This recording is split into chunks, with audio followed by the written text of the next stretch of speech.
How do you force 100,000 people out of their homes without facing major resistance? Even if you're the United States government, facing down what's being peddled as the greatest threat our nation has ever faced, the answer is you don't. This is Frequency File, Episode 3, The Human Cost.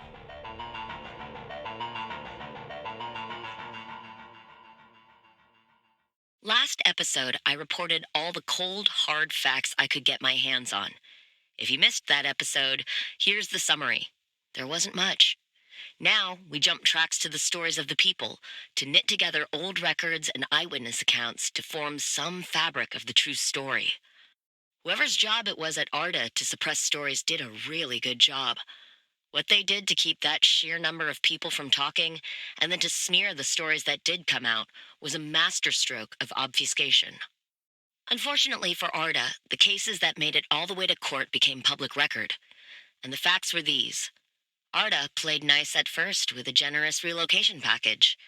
They offered cold, hard cash and built sprawling housing complexes in nearly every state to resettle the former residents.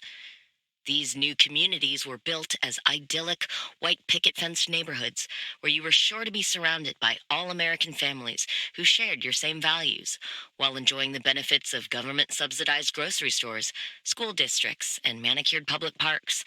Not a bad deal from the looks of things. When it came to the holdouts, the people who wouldn't leave for any amount, things got ugly. But in the end, the government won out, as it always does. And while the government has the sovereign right to seize private property, the Fifth Amendment mandates just compensation be paid for it.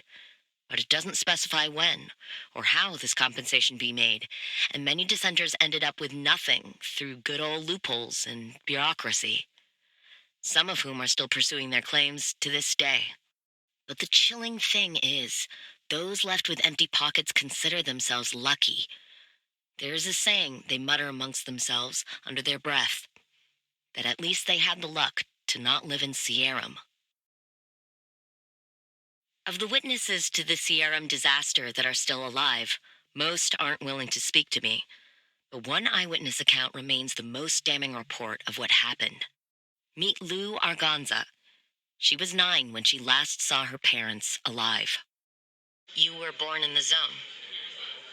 Yes. Born and raised in Sierram Town until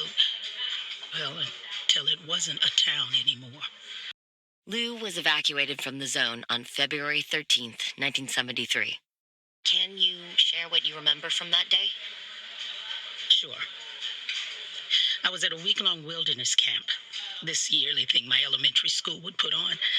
They'd throw the kids into the woods, show us how to pick apart animal droppings and sketch birds, things like that.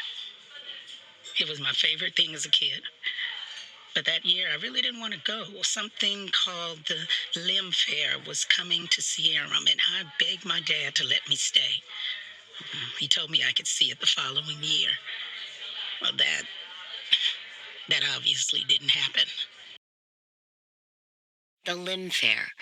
ARDA advertised it as a good old-fashioned small-town get-together, a miniature world fair of sorts for the hard-working government employees and their families that lived in Sierram Town. The flyers and brochures I've gotten my hands on promised all manner of things, mundane and fantastical. Kiss your low-tech washing machine goodbye. Take home this limb nebulizer and zap your clothes and diapers clean. Why break your back trimming your lawn when Limb Tech can transform your grass into something more? This push to get Limb Tech into the homes of zone residents, housewives in particular, was a deliberate and strategic move.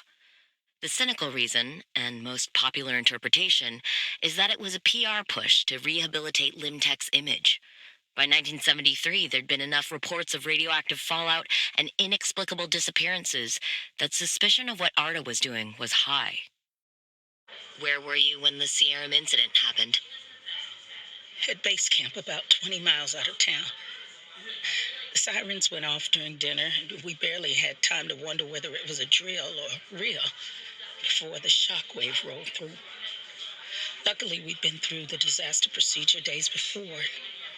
We dove under our tables to take cover. We were just kids, and At first, thrilled for the drama unfolding in real time, it was hours before Arda came to extract us. By that time, we'd scrambled up onto a hill to signal for help and saw the.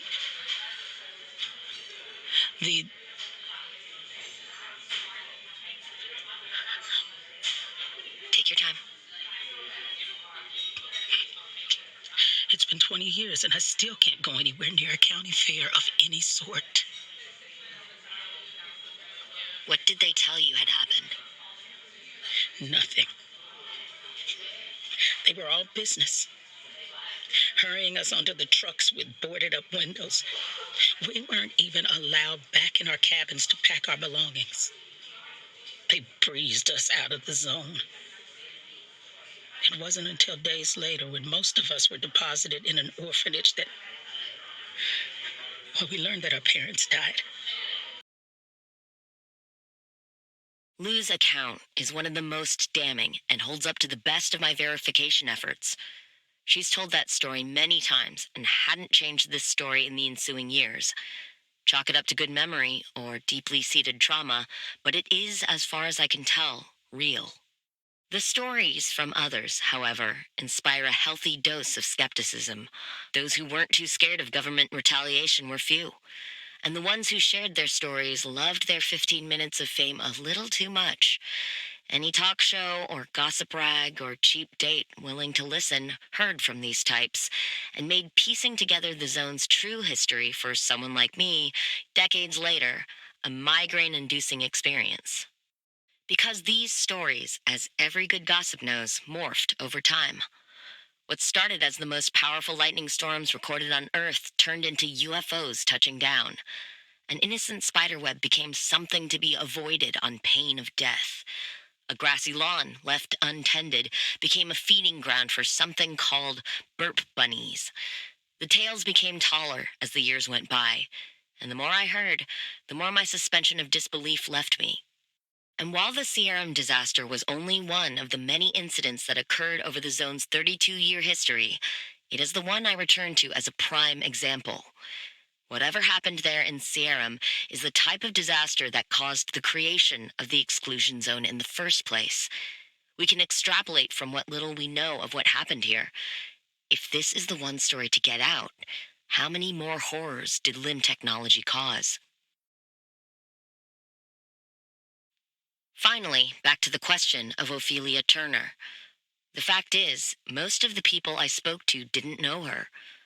How is it that the supposed inventor of limb technology herself, who ostensibly led the ARDA R&D project, wasn't known across the board? It's almost as if the American public knew her more than the people who worked and lived in the zone, thanks to the PR machine. But how does that all balance out? The best I could get were vague acknowledgments, mainly from scientists. Mind you, this lot was also the most tight-lipped, but those who showed a hint of recollection spoke of her as if she were an urban legend herself.